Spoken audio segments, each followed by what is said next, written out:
আসসালামু আলাইকুম। শুকুর আলহামদুলিল্লাহ। নিরাময়ের অন্তরালে প্রথম এপিসোডে আপনাদের স্বাগতম। মূলত একটা ভাবনা থেকে আমি এই যাত্রা শুরু করেছি। 4 দশক ধরে আমি প্রান্তিক সাধারণ মানুষের চিকিৎসা সেবায় জড়িত আছি। এই দীর্ঘ পথযাত্রায় আমার অনেক উপলব্ধি রয়েছে। আমি পর্যায়ক্রমে কিছু আপনাদের সাথে শেয়ার করতে চাই। আসুন আজকের আলোচনায় আসি। আচ্ছা, কখনো ভেবে দেখেছেন যে আপনি বা একজন মানুষ যখন অসুস্থ হন তখন তার রোগ মুক্তির জন্য কমপক্ষে 3 জন মানুষের সরাসরি সম্পৃক্ততা বা অংশগ্রহণ থাকে। হ্যাঁ, ক্ষেত্র বিশেষে সংখ্যা প্রায় বেশিও হয়, কিন্তু 3 জন মানুষের অংশগ্রহণ খুবই গুরুত্বপূর্ণ। 1, ডাক্তার; 2, ঔষধ বিক্রেতা, ফার্মেসি বা ফার্মাসিস্ট, কেমিস্ট, যাই বলুন না কেন; 3, আপনি নিজে। অসুস্থ হলে আপনি একজন ডাক্তারের কাছে যান। তিনি আপনাকে শারীরিক পরীক্ষা বা প্রয়োজনে অন্যান্য পরীক্ষা নিরীক্ষা শেষে আপনাকে একটি প্রেসক্রিপশন দেন। আপনি সেটা নিয়ে ফার্মেসিতে যান, ঔষধ সংগ্রহ করেন, তারপর বাড়িতে যান। এর পরের কাজটুকু একান্তই আপনার। এই যে যজ্ঞ, এর শুরুতে আসি আবার। ধরুন আপনি অনেক সময় ব্যয় করে সিরিয়ালের থেকে এই টেস্ট, সেই টেস্ট, এই রুম, ওই রুম করে অবশেষে কাঙ্ক্ষিত প্রেসক্রিপশনটি হাতে পেলেন। আচ্ছা বলুন তো, প্রেসক্রিপশনটা আপনি এক পলক তাকিয়ে দেখেছেন?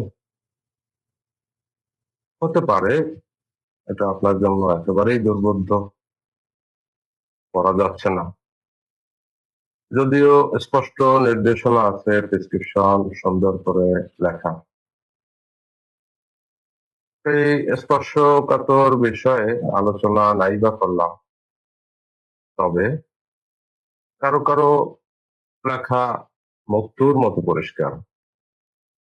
আবার এখন অনেক ডাক্তারই প্রেসক্রিপশন কম্পিউটারে প্রিন্ট করে দেন সুন্দরভাবে, এবং সেটি আবার সুন্দর কাভারে ফাইলবন্দি করেও দেন। ভিতরে আবার লেখা থাকে অনেক শক্ত কথা। উহা আপনার জীবনের দলিল। সংরক্ষণ করুন, ভাঁজ করবেন না, কোনো কিছু লিখবেন না, ফাইল থেকে বের করবেন না, ইত্যাদি ইত্যাদি। আপনার সম্পদের দলিল আপনি খুঁটিয়ে খুঁটিয়ে পড়েন, অথচ জীবনের দলিল আপনি চক্ষু মেলে দেখলেন না। কেন? আপনাকে দেখতে হবে, পড়তে হবে গুরুত্বের সাথে।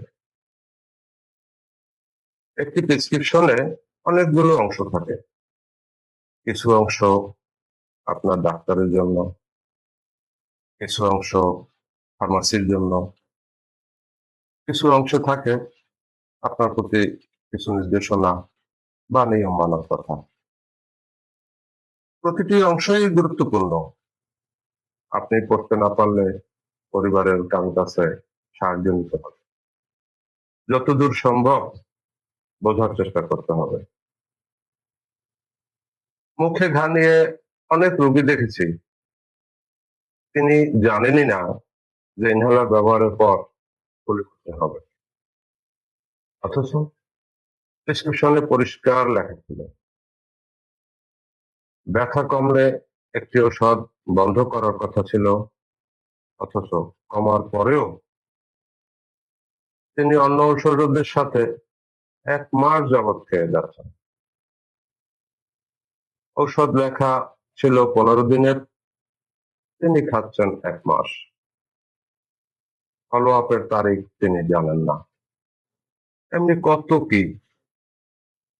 প্রেসক্রিপশনে ছোট ছোট এমন অনেক নির্দেশ থাকতে পারে যা আপনার জন্য জানা জরুরি।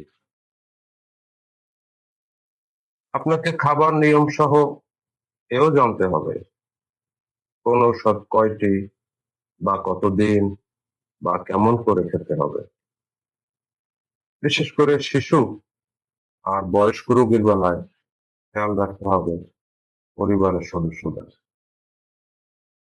হিসেব রাখতে হবে ঔষধের। ভাবছেন প্রেসক্রিপশন তো হলিয়া, কোথায় হিসাব রাখবো?